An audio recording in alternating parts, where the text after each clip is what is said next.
नमस्कार, आप देख रहे हैं यूपी खबर। यूपी के मऊ जनपद से इस वक्त हम मौजूद हैं मऊ विधानसभा सीट पे। आपको बता दें कि हमारे साथ मौजूद है कांग्रेस पार्टी के वरिष्ठ नेता भी और विधायक भी रह चुके हैं। और राजनीतिक करियर के बारे में थोड़ा सा सब परिचय दें। राजनीतिक करियर मेरा यह रहा कि मैं एक स्वतंत्रता संग्राम सेनानी का पुत्र हूँ।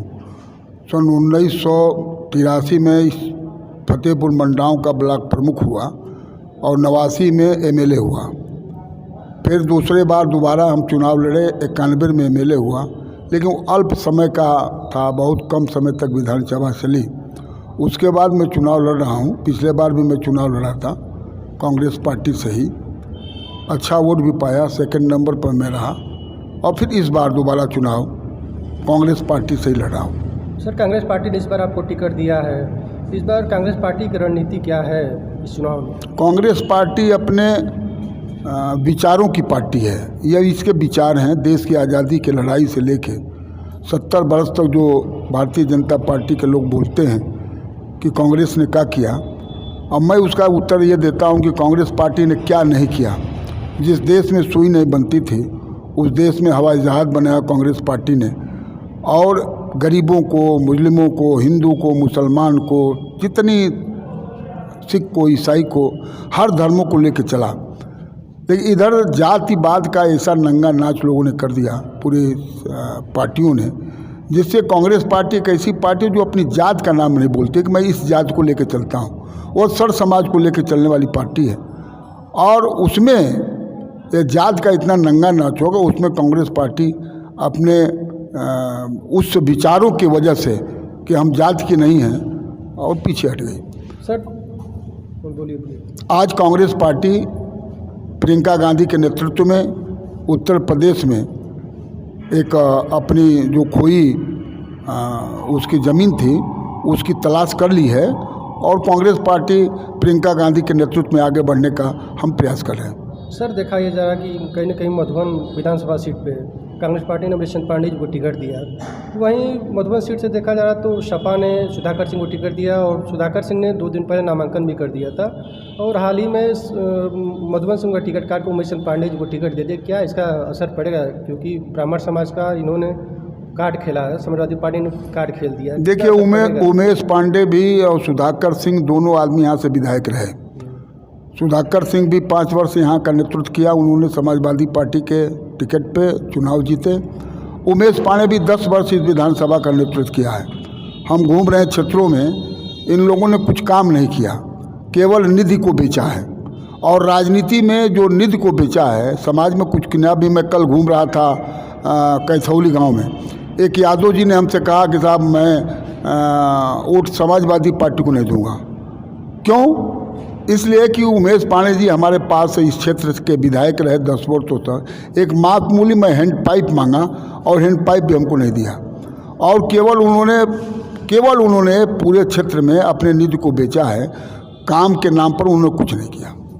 सर, आपको कांग्रेस पार्टी ने टिकट दिया। इस बार जनता के बीच चुनाव के मुद्दा, विशेष मुख्य चुनाव का मुद्दा क्या रहेगा आपका?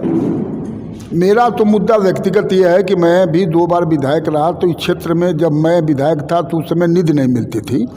लेकिन मैं मेहनत करके और लोगों से, सरकारों से संपर्क करके, उत्तर प्रदेश की विधानसभा में सवाल पेश करके, अपने मंत्रिमंडल में लोगों से मिल करके इस क्षेत्र का विकास किया, और अच्छा काम किया हूँ। यह नहीं कहूँगा कि मैं इसको विधानसभा को एक नया परिवर्तन के रूप में ले दिया, लेकिन जो आवश्यकता थी आम जनता का, उसको मैंने काम किया।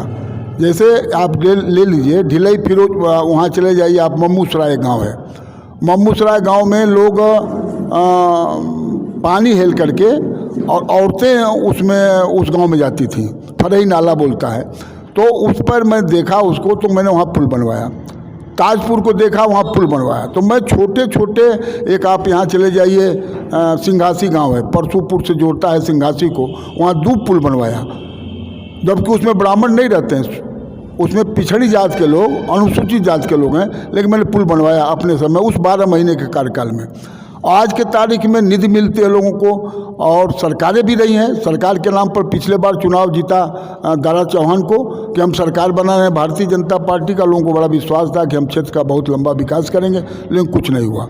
और कोई काम नहीं हुआ, केवल निधि लोगों ने बेचा। अब तक के जितने विधायक रहे वो केवल निधि बेचे हैं, कोई काम नहीं किए। सर बीजेपी ने देखा जा रहा है कि राज्यपाल के लड़कियों को टिकट दिया, आखिरकार क्या इसका असर इस सीट से पड़ेगा, क्योंकि बड़ा चेहरा खड़ा किया गया है। चेहरा तो बड़ा नहीं, उनका पुत्र लड़ रहा है चुनाव, और मैं समझता हूँ कि जनता इस बार भूल नहीं करेगी, इसलिए कि आजमगढ़ के दारा चौहान भी थे और वो 5 वर्ष यहाँ नेतृत्व किए, और फिर आजमगढ़ से ही आ गए रामविलास चौहान। तो पुत्र के बाप के नाम पर पुत्र को वोट मिले, और मैं तो इस बात को नहीं मानता, और कोई बहुत बड़ा चेहरा नहीं है।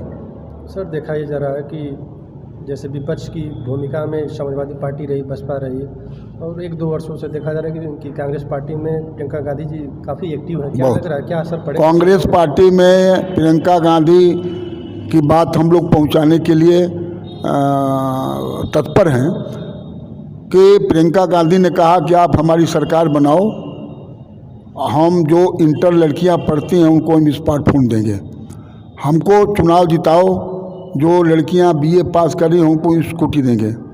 किसानों को उन्होंने कहा कि किसान जो आज गन्ने का भाव उसका है, उस गन्ने भाव में 400 रुपया उसको कुंटल गन्ने का भाव दूंगी।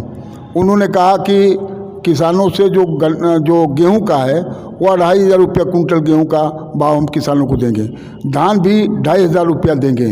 जो कोरोना में जिसकी मौत हुई है उसको हम आर्थिक मदद करेंगे, महिलाओं को पूरे उत्तर प्रदेश में बस में फ्री चलाएंगे।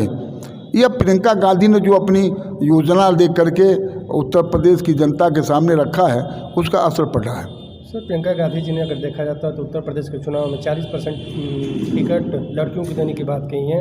वहीं लड़की हूँ मैं लड़ सकती हूँ जो पोस्टर गर्ल थी उनको टिकट नहीं दिया। उनका आरोप है कि कांग्रेस पार्टी ने महिलाओं को टिकट बेच रही है। गलत है, ये तो गलत है। प्रियंका गांधी ने अगर ऐलान किया कि हम 40% किसानों के महिलाओं को हम टिकट देंगे, उन्होंने दिया भी। कोई व्यक्तिगत रूप से अपना नहीं टिकट पाए तो समाज में लोग टिकट नहीं पाए तो अब यही बोलेंगे।